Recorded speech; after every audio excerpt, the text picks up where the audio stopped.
Кыргыз-тажик чегарасында абал кайрадан курчоду. Бул тууралуу мамлекеттик чегара кызматынан кабарлашты.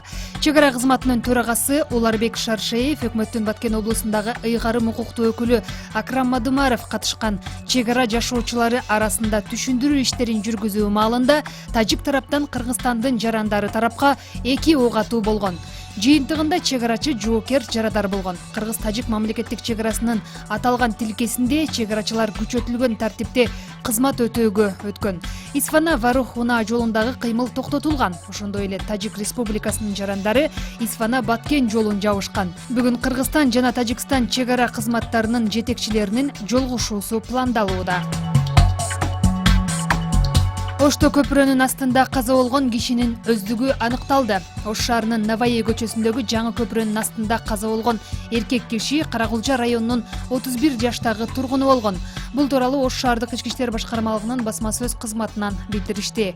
Алардын маалыматына караганда, кечээ 22 июль күнү кечки саат 20:50 чамасында Ош шаардык ооруканасынын тез жардам кызматына шаардагы көпүрөнүн астында 30-35 жаштагы азиат түспөлүндөгү адам жаткандыгы тууралуу маалымат келип түшкөн. Окуя болгон жерге Ош шаардык ички иштер бөлүмүнүн ыкчам тергөө тобу дагы барган жана алгачкы кароо жүргүзүлгөн.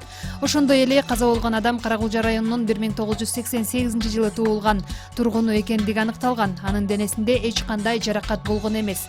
Аталган факты кылмыштардын жана жоруктардын бирдиктүү реестрине катталды. Учурда тиешелүү экспертизалар дайындалып, маркумдун эмнеден улам каза болгондугу аныкталууда. Сахалинде кыргызстандык таксист киши колдуу болду. Бул тууралуу Россиянын тергөө комитетинин сайтында маалымдалды. Буга чейин тергөө комитети 27 жаштагы кыргызстандыкты издөөгө алып, жоголушу боюнча кылмыш ишин козгогон.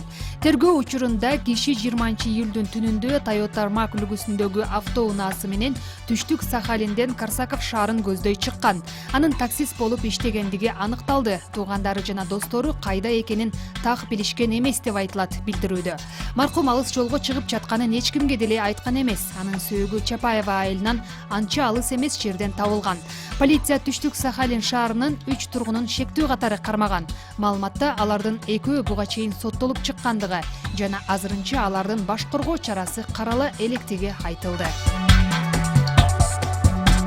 Россиядан Казакстанга 26 маймыл алып келе жаткан киши чегарадан кармалды. Бул туурасында Спутник Казакстан агенттиги жазды.